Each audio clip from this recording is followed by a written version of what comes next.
For the last day of chapter 6, we only have 2 examples to take a look at, and we're going to learn something brand new today, but it won't be a big surprise to you guys. What it's going to be called is the general solution.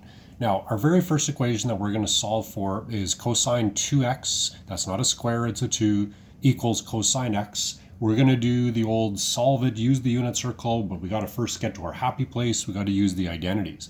Now, the general solution, maybe I'll just start addressing that right away. Normally what we would see when we're solving these equations is something like 0 to 360 or 0 to 2 pi if you want to work in radians. Why would you do that? To make sure that you don't have infinitely many solutions. When it is saying find the general solution, you are supposed to find every single solution, so infinitely many.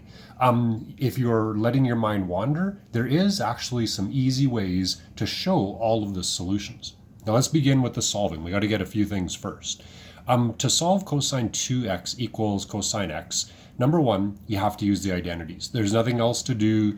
We got to deal with this cosine 2x. Now I know that there are 2 identities for cosine 2x. The one that we are going to choose is 2 cosine squared x minus 1. And then I'm going to write it just slightly different than the PDF notes. I'm going to go equals cosine x.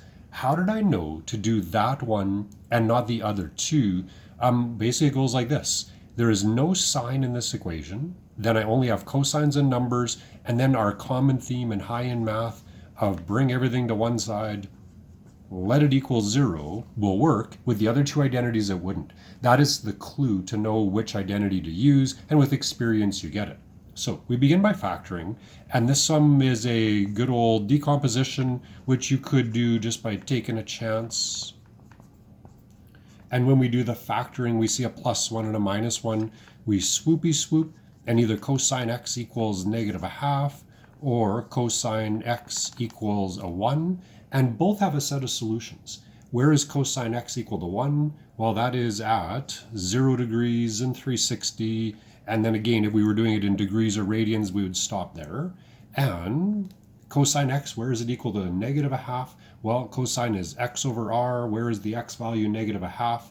That would be at 120 degrees and 240 degrees. Now, how do we answer this as a general solution? If we were in degrees and we had to go between 0 and 360, we'd be done. And if it was radians, well, that's easy too. How do you answer again the general solution? What it's doing, and I'll start with the 120 and the 240. So here is 120 degrees, here is 240 degrees. And so when we do a general solution, 120 would work, 240 would work, but we could keep lapping around and around and around. And so right here is 120. If I go 120 and then another complete 360, that would be 480. That angle would work too, because it's really about where it stops. Okay, and so how would you say that? Because you could just keep going around and around. Heck, you could even go negative angles and go like negative 240 degrees still takes you to there. It would still have a value of negative 1/2. What you are simply saying is we could add or subtract as many 360 degrees as we want. Same thing with the 240. You can just keep adding as many 360 degrees as you want. And if n is made to be an integer, then you don't even need the plus or minus. That would be a way to do it. That gives you the infinitely many answers where they're all coterminal with 120 degrees. And then the 0, well, same thing. You can just add or subtract as many 360 degrees as you want, or you could take the subtract away. That really fits in well, that I can be an integer, it can be a positive or a negative number. That is what the general solution is.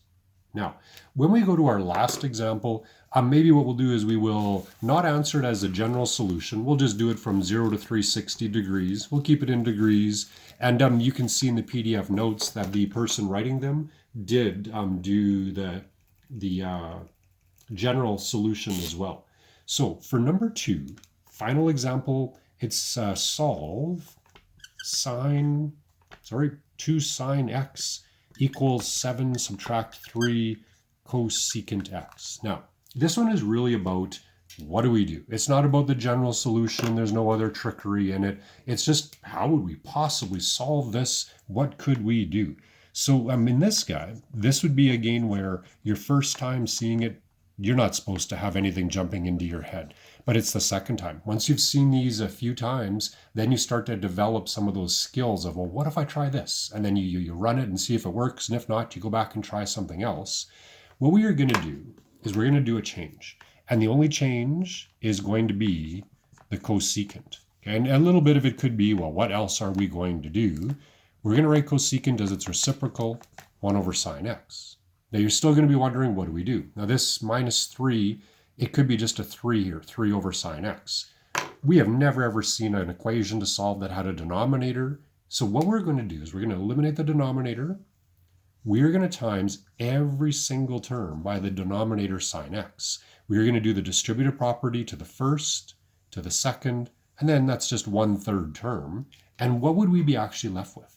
When you go sine x times 2 sine x, we have 2 sine x squared.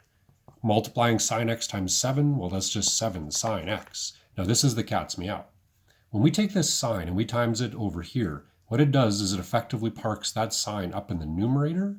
This is all one term because it's multiplied. The signs cancel out and you're left with just a 3.